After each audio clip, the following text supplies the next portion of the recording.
What is this? The internet will end soon. Brought to us by Pursuit of Wonder. What's This this video about? is sponsored by the online personal information removal service Incogni. Protect your data and personal information from data brokers and search sites. Use my I might need to use this, man. I've been nervous about having my information on the fucking web. link in the Man. description to get 60% off Incogni's annual plan. I swear, everybody wants your information. You try to sign up for something to pay like an editor, and they're not in the same states. They want your social security number, your banking information, all this bullshit. It's fucking crazy, man. On Tuesday, December 15th, 1970, Season 2, Episode 12 aired of the comedy sketch show Monty Python's Flying Circus. The title Okay. of the episode was Spam. In the episode, I've only seen the Monty Python once. Never seen the circus, just the movie. there is a sketch, also titled Spam, in which a husband and wife are lowered on wires into a cafe filled with Vikings. Once sat, the okay. husband and wife ask the waitress about the meals available at the cafe. The waitress proceeds to describe each menu item to the couple. Nearly every item has the canned meat, Spam in it. Oh, bro, Spam? Okay, people hate on Spam.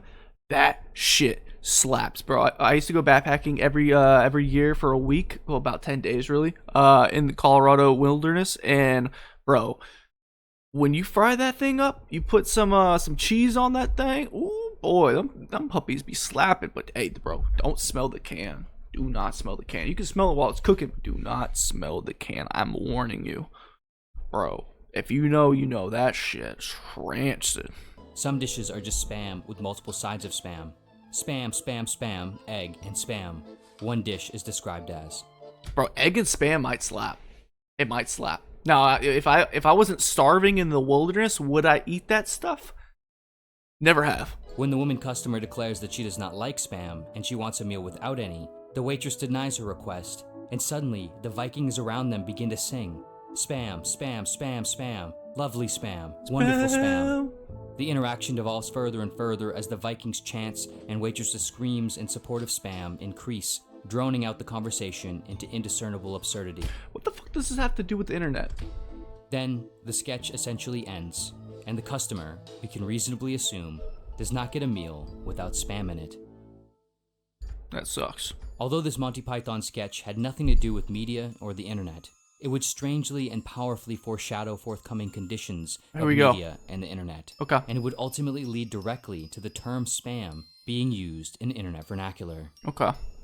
In the context of media and the internet, the term spam broadly refers to excessive, irrelevant, Junk. unwanted, Yep. insincere, or repeated communication or content. Or it's like my screensaver for 25% of the fucking day. Like, why am I getting spam calls 25% of the day and leaving these creepy ass fucking AI fucking voiceover, freaking text to speech voiceovers on my voicemail? It's fucking creepy, bro. I hate that shit. So annoying. It's gotten to the point where my phone is like probably spam and then just hangs up on them automatically after like 2 seconds. It's like, why can't we just filter this out completely? As a result of the Monty Python sketch, in the 1980s, in early online chat rooms, message boards, and virtual This is the ancient text right here, baby. Look at this. Oh my god. games, users boomer's would repeatedly dream. type spam along with other quotes from the Monty Python sketch in order to knock the text of other unwanted users or competitors down and off screen and gatekeep discourse. Around the Wow. same time, the term spam would also come to be used to refer to the repeated and excessive posting of the same messages on file and message sharing networks. Yep. Of course, it only helps and is all the more fitting that spam, the canned meat, is highly processed and unhealthy. Wait, what? Bro, they used to tell us when we were backpacking this shit was good for us. What the fuck? They lied? They lied to me? They also said it tastes good. I believe them. It did taste good, right? Right? High in calories, fat, and What the sodium, fuck? and low in nutrients. Since the 1980s, media and the internet Low in nutrients. have, of course, evolved tremendously. Between 1981 and 1989, the number of hosts connected to the internet went from hundreds to hundreds of thousands, with an increase from 80,000 to over Damn, that's a good ass graph. That graph looking real nice, man. 160,000 hosts in 1989 alone. Also in 1989, the World Wide Web was created, which, for the first time, made digital content easily reachable and shareable for the average consumer. Wait, so before they had the World Wide Web, what the fuck were they doing on the internet? What the you didn't have www? Like, that's just like a... What? By the mid-1990s, there were over I thought www was the internet. Oh my god. 100,000 websites on the web.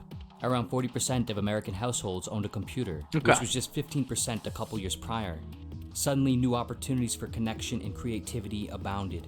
For the first time in history, individuals could easily message people across the world in chats, Yep. publish and share their art and homemade videos, Oh, yeah. create digital profiles in digital stores, Okay, it's a dead internet theory, so I'm gonna guess this is the Matrix or some shit. purchase and download things like movies and books, Where are we order going? physical goods to be delivered to their home, and innumerable other unbelievable and world-changing acts. Ooh, I saw some video games in Now, there. as of 2024, it's Oh man. Oh man. You know what that is right there? Ah, that's a sword. The extended arm of the human being. I don't know how many organs we have in our body, but that's the extra one right there. estimated that around 70% of the global population owns a smartphone. Yep, we're That's little roughly 5 cyborgs. billion people. Yep. It's also now estimated that there are well over 1 billion websites, and the Damn. average person currently spends around 6 hours and 35 minutes online every day. Ooh, that's easy work, baby. Needless to say, the internet Bro, comment down below your screen time. That shit's depressing sometimes. Fuck. and internet devices have fully consumed us, and the conditions of the internet are crucially important to the human experience. Oh yeah, we like that Of course, electricity. along with new opportunities for the distribution of enriching things on the internet, so too have new opportunities for the distribution of problems and hazardous content Oh, yeah. evolved on the internet. That's fucking social media all day, baby. This shit's annoying as shit, but I don't know. I still scroll. One of which is spam and spam-like media. For the sake of clarity, spam and spam-like media here includes anything from unwanted emails all the way to digital content that unreasonably exploits platform algorithms, automation, and/or excessive posting, Yep. often for the sole purpose of views and engagement. Yep. The problem of spam might appear somewhat trivial at first, especially when considered against much darker activities and possibilities on the internet. You could apply the same thing he just said to everyday life. And then you would realize how depressing that perspective is. So take this with a grain of salt. The increasing development and thriving of spam-like media points to a deep, holistic problem about the current architecture and future of the internet and humanity at large. Yep. The internet, in its current form, does not merely have spam on the menu. The menu is, in many ways, increasingly that of the Monty Python cafe. All menu items on offer seem to contain spam in some form. And worse, our palates seem to be increasingly burnt and numb by this to actually desire it, to enjoy less and less of the nuanced flavors that we previously did. I think this... Hold on. This applies 100% to video games nowadays. I feel like games are so long sometimes that there's so much spam, so much nonsense that's just added in their extra features. Oh, every game's gotta have fishing now. It's like, why do we have fishing in every fucking game? It's not needed. Like, if you have a dying game, if you release a game that is half-baked and you have a fishing mechanic in it, if it's not fucking, whatever, PFA or whatever, fucking Pro Fishing Association, whatever that shit is called, why the fuck do you have that shit in your game? It does not make sense to me. There are so many features, so many side quests, so many just extra content for no reason. I don't get it, bro. I feel like probably 80% of video games that come out today, AAA games. If you cut out about half the game, you would probably make the game better. 100%. As both creators and consumers of media, many of us seem to want quicker, easier, and more processed Yep. content. Efficiency is key, bro, and that's why AI is gonna fucking take over, because AI is becoming efficient, and humans lack efficiency. Like I know there's a lot of people that are scared because they think their jobs are gonna get taken by AI. I'm in the design field. AI of one day will design everything, right? I hope it doesn't, but it has the capability and potential to do so. But yeah, efficiency's which key, often bro. doesn't challenge or require much of us, and we are increasingly willing to ignore the intentions and consequences of said content. Yeah. Inspired and led by philanthropic. Also, I think if you have efficiency, you have, like, if that is the core basis of your product is going to be great. Think of like DoorDash, right? How convenient is it for you to have your food delivered to you? Now think back like 15 years ago, how many times did you have food delivered to you? Like, we ordered Chinese food a couple times, right? You would order pizza, it would be delivered to you, but you wouldn't have like Taco Bell or Whataburger or just random ass meals that you would have every single day. Dude, I'll have lunch and I'm like, dude, I'm running late. I'm just gonna order DoorDash right now on my phone. Go take a shower. Boom, bada bing. Have my whatever, breakfast, lunch, dinner. It don't matter. Like, dude, I'll DoorDash every single meal of the day. Why? And it costs more. They tax so much money. But why? It's efficient. Beasts, herds of Viking creators chase watch time as audiences welcome the pillaging with eager eyes. There's a theory about the internet that has recently garnered increasing notoriety, largely as a result of the mainstream introduction and popularization of generative AI. Wow. The theory is known as the dead internet theory. The origins of the theory primarily trace back to an anonymous thread created in 2021 on the Agora Roads Macintosh Cafe forum. Oh, Jesus Its origins, Christ. specifics, and conspiratorial nature are rather questionable, but the broad sentiment, at least now, feels somewhat valid. Okay. Putting aside the conspiratorial and paranoid claims of the theory, most broadly, the theory suggests that most online activity is fake in some way, either bot activity or AI-generated content created and curated by algorithms. Dude, I could go on a whole conspiracy tangent on this shit. I really could. And the media is by far the biggest one. And I'm not talking about the media as a whole. I'm talking about voices and bots on Twitter, bots on whatever you're on, Instagram, Facebook, whatever it might be, a social platform where bots are curated to pretty much comment and boost and have conversations about certain topics to make a agenda or whatever it might be, like a topic that nobody agrees with. But if you have so many of these bots and everyone's interjecting into it, it might make a bunch of dumbasses actually think it's important, and then they side with it because they're like, oh fuck, all these people are on board with this shit. I gotta get on board on this shit or else I'm gonna be crucified. These motherfuckers are right, even though it doesn't even make sense. Like, no. That is plausible. That is possible.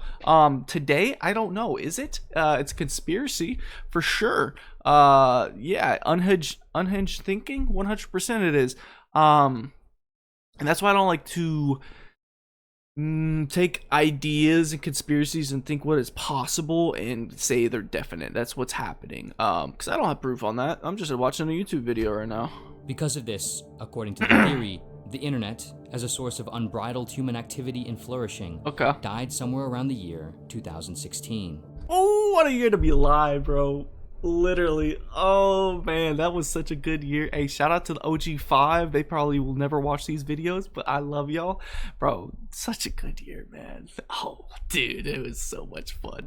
In that same Such year, good music, 2016, a cybersecurity company by the name of Imperva, in fact, did find that bots, or software applications that perform automated tasks without human intervention, accounted for over half of all online activity. That makes sense, though. It 100% makes sense. God, I can't even fucking speak right now. I'm sorry. Because there's a lot of like tasks that have been tasked to bots in general, and it's annoying because there's so many like basic functions that have been automized by computers that is now they're taking that technology that's existed for such a long time and now they're just rebranding it as AI because everyone wants to have AI. It's so fucking annoying because it's not artificial intelligence, it's a dumb AI. If you ask me, it's just basic fucking computer skills. They also found that around 30% of website and automation visits likely came from bad bots or programs designed to carry out harmful actions like theft and hacking. Okay, that's different. The other roughly 20% of bots, however, were found to be good bots, or bots that help monitor and upkeep aspects of the internet. Okay, this is different than what I was thinking of. I was thinking of just like when you call someone and you have that like generic ass bot, talk to. We've had that for years. Like, yeah, it's a little different. This was nearly 10 years ago. We can more than reasonably assume that those numbers have gone up since then. Of course, these percentages include the entire internet in all corners and pockets, so it's not necessarily the case that the majority of the content and websites you personally consume and visit are fake, assuming you engage in reasonably well curated and stable websites and platforms. But the point is, oh my god, bro. So I follow like a bunch of random people on Twitter that I've met through Twitter. I like their content and stuff like that. And now in my head, I'm thinking, like, I'm doubting myself. I'm like, have I been like interacting and liking like a bot? Oh my god. Oh my god. It makes me wonder, bro. Oh, this shit's fucking crazy. no matter who you are, how savvy you are, and what you do on the internet, there is no avoiding fake content and fake traffic. And even more so, there is certainly no avoiding spam-like content. True. This year, in 2024, Jack Yes, Conte, sir. the founder and CEO of the creator monetization platform Patreon, gave a keynote at the conference South by Southwest titled Death of the Follower and the What? Future of Creativity on the Web. The focus of his presentation was primarily on the development and effects of algorithmic feeds on social media and content distribution platforms.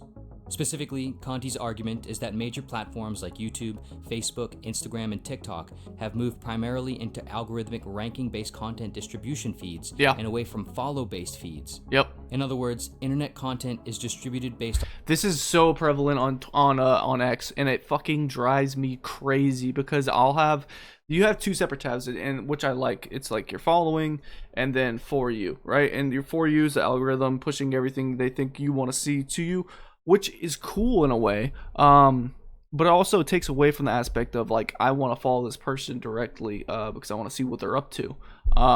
Which also for you will, if the people you interact with the most, it will push those people to you. But there's like people you still follow that don't use the platform much at all. So when they tweet something or do something, and you're gonna miss it because it's just not in your feed at all. On computer algorithms that rank content, especially if you don't using switch metrics over of engagement like watch time, and not based on people selectively and intentionally curating what is shown to them based on who they follow or subscribe to. This is also really annoying because this is assuming your algorithm is good. And with X, I have noticed that there's a lot of shit I do not want to fucking see. There's a lot of fucking shit that pops up on my fucking feed, and it fucking infuriates me sometimes. I'm like, why the fuck are you recommending me this shit? It makes me... there's a lot of people I blocked because of that. I'm like, I don't want to see this, As a result, according to Conti, this has caused content creators and their audiences to become increasingly pulled apart. In my opinion, Conti says, the follow is not some handy feature of a social network. The follow is foundational architecture for human creativity and organization. 100%. With the follow becoming less central to content distribution, content creators increasingly need to create for an algorithm rather than... Oh my god. Oh, bro, this is said so well. ...than for a clear audience or fan base. I couldn't say any better. Conti says, for the first time since Web 2.0, my followers might not necessarily see my posts, and the idea of a subscription started to break down. If a person doesn't receive the thing I make, it's not really a direct true connection between a creator and their fans. Yep. It's not really a subscription. The channel of distribution is broken, and it creates another problem too around creative freedom, because now suddenly my post has to be better than the other posts, according to a set of criteria that I don't know or have control of. And this is so annoying, especially, bro, I'm obviously breaking fourth wall. I'm a small YouTuber, right? I'm trying to grow. I'm trying to engage with more people and have people engage with me more, obviously. Right? That's the game. And I love it. That everyone that's commented down below, I've had a blast. It just makes my fucking day when someone likes a video or comments on it, because then I actually see engagement and I know who it is, and then I'm looking forward to see that person again or see what their take is. It helps me understand them a little bit more, or their takes, or whatever it might be. But this is a scale, right? So I'm small, but my account's able to reach out to a bunch of people even though I'm small, because the algorithm's like, oh, other people like this content, let's push it in their direction. but then it's negative too, because like I don't know exactly how the algorithm works. So how do I compete with, other people using the algorithm if I don't understand how it works? And it's just like wishful thinking half the time. I could have a video like this where I'm trying to go in depth on breaking this down, and someone might enjoy this, but they'll never see it because I didn't know how to utilize your algorithm. Like, what the fuck? Or even agree with. So instead of thinking, what do I want to make? What lights me up? What is the output that I want to create as an artist? Yeah. What will my fans love? Yeah. Instead of thinking about those questions, now, in the back of my mind, I'm thinking, Especially, it's like, what would the algorithm like the most? What's going to push my content out the most? And then that tailors you from being your authentic self, which is unfortunate. That's because that's what I want to be. And I'm just going to see what happens, right? I don't give a fuck about numbers. I'm here for the long haul, right? This is a side hustle, and I just feel like I need to put my thoughts out there, right? It's just fucking fun. I like to talk. This helps me, my speech gets better, even though you might think I fucking sound like a dumbass half the time. This is beneficial to me regardless of a number. And so yeah, it's unfortunate because I have followed creators and I've seen them and I've appreciated them and I followed them or subscribed to them because it felt like their authentic self. And then whatever might happen, a series of unfortunate events, and then it feels like they're shilling or they're changing. They get switched up. Yeah, they changed up for the views, and you don't like to see that. thinking, what will the ranking algorithm favor? Or I don't like to see that. Subconsciously or consciously changes my creative output to achieve the platform's goals, not my goals as a creator. The primary goal for almost all social media platforms is to make money. The primary means of achieving this goal for most platforms is through advertising revenue. And the primary means of generating, sustaining, and growing ad revenue is by attracting as many users to the platform. This goes into ad block, right? If everybody used ad block, there would be no YouTube, right? If YouTube never implemented ads on their videos, there would never be YouTube. Like, it's just not affordable, right? And then keeping users on the platform as long as possible. At the scale of major social media platforms, algorithmic-based ranking feeds seems to achieve this the best. As a result, algorithms have increasingly taken control over what we see and the direction in which online media and content goes. We are thus being increasingly led by these algorithms with no clear aim in terms of benefit to the individual or culture at large. I think I just had an epiphany. I never even thought about it. Because the algorithm is just like a term that's thrown out there. I feel like the algorithm, probably for YouTube, but for some of these social media sites, are some of the most advanced things that we have today. That is crazy. Like, think of the algorithm that would have to create the Matrix. You know how advanced that would be? Holy fuck. The cause and end game are merely profitability. Of course, algorithms are not inherently bad, and they could provide great opportunities for things like discoverability for creators and consumers. Furthermore, pursuing watch time and algorithms isn't inherently always bad either, as it can be useful for improving one's work. But a major problem is, under these conditions, one of the forms of media and content that prospers is either full-on spam. That looks fucking nasty. Or media that has a flavor of spam to it. In order to appease algorithms and either forge or maintain a career in social relevancy, creators might change their content format, category, or topic. I wonder whose thumbnails those are. Topics from what they are primarily interested in to what's popular and what works, often leading to blatant copying, repetitiveness, redundancy, dumbing down, carelessness, or excessively frequent posting. Otherwise, they might risk inevitably being overlooked by the algorithms and forgotten by anyone who is not in their most core audience. 100%. These problems of fake traffic, algorithmic disconnect, and spam media What the fuck is that? have only become increasingly worse with the introduction and mainstream use of generative AI. This looks like a chat GPT layout. No, it's not. That looks more like Canva. What the fuck? Now, AI models can message humans in chats and message other AI models, create digital art and video content, create and manage digital profiles in stores, determine and execute purchases and economic decisions, as well as innumerable other unbelievable and world-changing acts.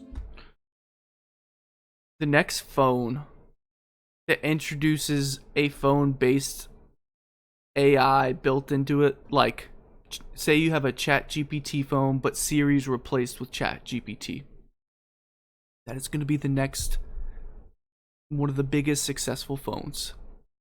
I'm calling it right now. If you have Chat GPT replace Siri, oh my fucking god. Bro, people are going to be obsessed with their phone. Their phone won't just be always on them. Their phone will control them. Like, people already say phones control people. Like, bro, to another level. Like, to an unhinged amount of level.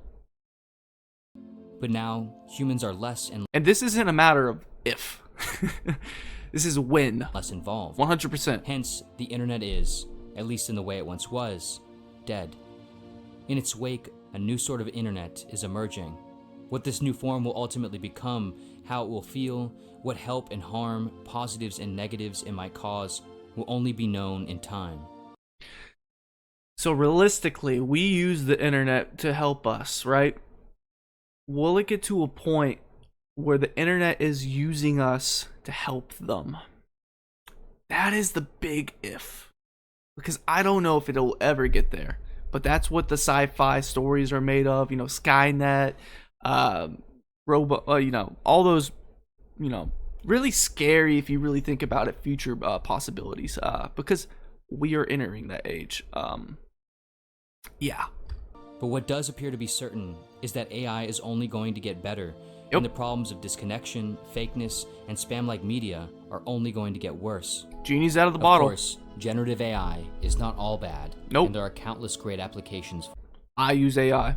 I do. It helps me a lot.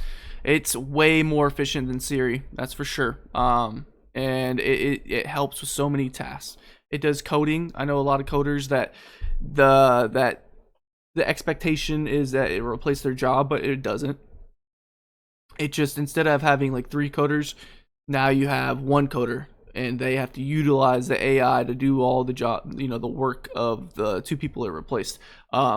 Which the expectations are unrealistic. Let's be real. It's not there yet, but it will get there. That's the problem. For it, both currently and foreseeably. Blessing. But depending if on the we're not perspective. Careful, more than anything else, our digital diets will continue to become Damn, $3.29 for a thing of spam? That's a little pricey, ain't it? You'd think it'd be like lower than 99 cents. Sheesh. This is a real updated video right here. unhealthier and unhealthier.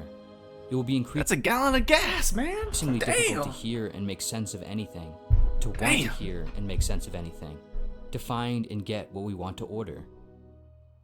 I did not expect when I was watching this video to be mind fucked like this. This is awesome.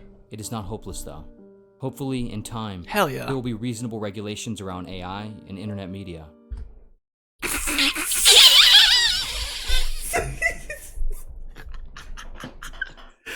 Oh, let's run that back. Hopefully. Hopefully, in time, there will be reasonable regulations around AI and internet media. Where there's money to be made, brother.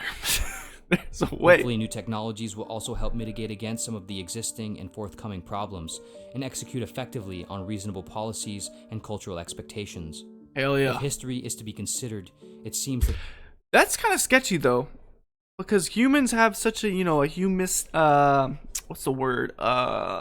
Passionate, careful. I don't, not careful, but you know, humans, we're not gonna always make the logical decision, because the logical decision in some scenarios might end our race completely. this is certainly We don't on want the that. table of possibilities. But of course, if history is to be considered, regulations and new technologies designed to restrain bad actors and bad technologies are always, at least a little, behind the people and technologies. And you know what happens when they do create those regulations? Guess what eventually is going to keep those regulations in place, or evolve those regulations, or decide those regulations? More AI. They are designed to catch. Perhaps in some sense, at least for now, it is up to us, creators and consumers of content, founders and users of platforms. There's a famous saying that we are the average of the 5 people we spend the most time with. Yeah. A more up-to-date version of this might be that we are the average of the 5 creators and 5 content categories we spend the most time on the internet consuming. Oh my. This is so valid. Arguably, now and into the future, making decisions about what we do and engage with on the internet will be as crucial as the decisions we make regarding our friends and associates. Of course, in some sense, this has always been the case, and determining what media we consume has always been crucial. It's true. But crucial is a spectrum, and now it is highly. Ultimately, who cares if the dead internet theory is true or not? Who cares if the old internet is dead or not? What matters, arguably, is whether we can and will sustain what matters in new ways in the new conditions of the world and technology. And what matters is what matters to us, our humanity at its truest and deepest levels. As humans, we want to create, communicate, and connect with each other, unabridged and unbridled. We want reasonably healthy and sustainable relationships with others, with ourselves. Bro, I seen a dude. I don't know why this popped into my head, but I gotta talk about it. So I saw a dude. He does these paintings, right? And it's like spiral painting. So he has a bunch of paint colors in a thing of a paint bucket or something like that, hanged by a string to the roof. And then he has this big old canvas, and then he spins the paint bucket and like pushes it in a direction where it goes in a circle or whatever he wants to do, and it creates this really cool effect, this really colorful effect, right? And I think it's interesting because I think those are really cool. They're super cool. They're very bright colored. The colors aren't really mixed into each other at all. They overlap and they look even. They're beautiful pieces of art in my opinion. Now, frankly, I can ask an AI, I can ask GPT to replicate something just like that, and it does it like that. But the process of this guy hanging the paint bucket from the ceiling and making sure that the colors are, you know, in the bucket in a way where they're not going to mix or overlap. They're going to stay even when they spiral over each other, and it's going to create this really cool pattern. And the effort and the idea to do that is why the art is it means so much more to me. And I know people say that art is one of the biggest money laundering schemes is out there. That's reasonable. I believe that for sure. There's a lot of art that's sold that doesn't make sense to me at all. And frankly, I think if someone saw this piece that I'm talking about, the spiral painting, they might think the same way. So I think art does come to a perspective, and that's why obviously AI art, even though it can replicate like the same shit, it doesn't. I don't have as much emotion for it, so it doesn't mean as much for me, right? We're very emotional creatures. And I would also say that the way AI is going to succeed when it's creating art, obviously it needs to look exactly like the product that it's imitating or replicating the style or whatever. It needs to look good. But it's when you have a void from the artist itself and the viewer. So when it's just the art to the viewer, that's where the AI will be inserted for art, and it's going to succeed tremendously. You're like, what is he talking about? A video game. Do you know who the artist is behind the video games that you're playing? And some of you do. So your perspective is a little different, right? So you appreciate that more. But for me, I don't really know the artists that are behind the video games, and there's so many amazing video games that the art style is just blows me away, right? So yeah, that's something to think about, man. And with the networks of the world, both physical and digital, we want honesty, we want genuineness, we want symbiosis, we want prosperity. The internet is and can still be a place where this happens. All the time? No, but it can't happen. Of course, there will always be the spam cafes. Also, can we all agree that if you're not fucking 17 years old, you shouldn't be on the fucking internet? Not on social media, at least. You shouldn't have a social media account. Let's put it that way. You can be a guest. You can view stuff. That's fine. But you shouldn't be able to make an account. Like, dude, if you're a fucking kid, why the fuck are you on the internet? I'm just being straight up. Like, and I was a kid. I was on the internet all the time. I get it, right? I'm being hypocritical. But, like, dude, it's simple. Like, stop tailoring all these rules to fucking appeal to the younger kids. Like, fuck that. Just make it so that there's like kid sites and then there's adult sites. You know, there's not even adult sites, it's the rest of the sites. And spam will likely find its way on most menus, and most of us will likely indulge in it on occasion. Yeah. But like everything else, with discipline, hope, and effort, we can still eat healthy diets. We can still build beautiful restaurants and eateries and communities with minimal spam on the menus. We can Bro, the day that fucking robots have an appetite and they can fucking make new recipes and be inspired by taste, oh, dude, them chefs are fucked. still break bread together in meaningful ways. In the words of Conti, the hardest lesson I have learned as a creative person and as an operator and CEO over the last 10 years is to know and trust what I want and to be true to that over time. Hell yeah, bro. It's easier said than done, but don't let somebody else tell you what you want, because then you'll end up with what they want instead of what you want. Hell yeah. And that's why when I do these react trailers, I wonder like what y'all are into that are watching my content. But at the end of the day, like if something doesn't look good to me and I don't want to play it, I'm not going to play it, right? I made a joke in one of my reaction streams saying like, hey, it's all right. It doesn't look bad, doesn't look good, but I mean, I'll play it if you pay me. Shit, I would, and that's me wanting to get paid to invest that money into this channel. That's not me being like, oh, I'll do whatever you want for money. It's different. It's a perspective thing, bro. You gotta think about these things. I'm rambling a lot on this video. I'm sorry, but On a somewhat more direct, this shit's inspiring. I don't know why. hazardous level, one problem area where spam inevitably shows up for all of us is junk messages. Yeah. Emails, robocalls, texts, physical mail, and Bro, the amount of DMs I have that are like, this game is for adults only. Go get your waifu or some shit like that, bro. It's absurd, bro. There's so many fucking so many DMs, and it's not even that. It's like, bro, look at my OnlyFans, and it's a fucking like AI fucking robot. Like it's fucking weird, bro. There's so much spam on Twitter. It's crazy. so on. This sort of spam, however, is not just annoying and bad tasting, but it can actually be dangerous. How so? It can lead not only to relentless junk mail, but also to parties knowing sensitive information about you, which can lead to things like identity theft, scams, stalking, or harassment.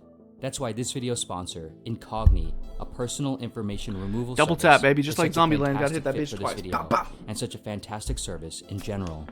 You didn't get that reference, I'm widespread sorry. experience of 15 years unsolicited, today, repeated old. junk mail Maybe is 10, because of what are can't known remember. as data brokers. Without you knowing or giving permission, every time you buy something or fill something out with your information, your name, social security number, login credentials, home address, and so on, the information can then be taken and sold to and by a third party. Yep. There are hundreds of data brokers and people search sites who make lots of money doing this.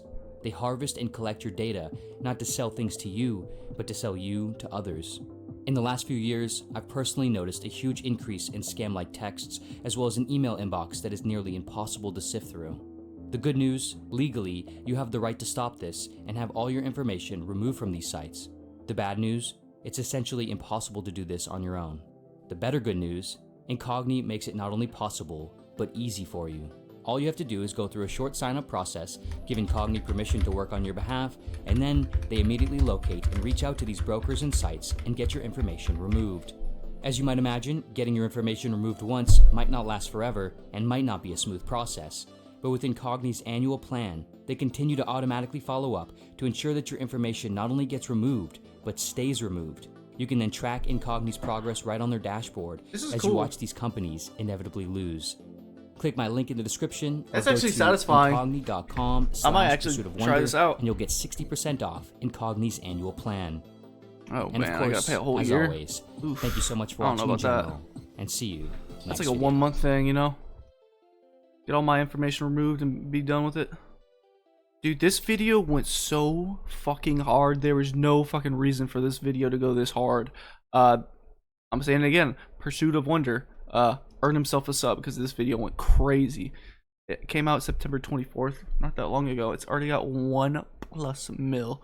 It needs more, honestly. This bang, bro, it went crazy. So yeah, sorry guys, I rambled a bunch on this video. It's a little longer than I expected. We're about 40 minutes in.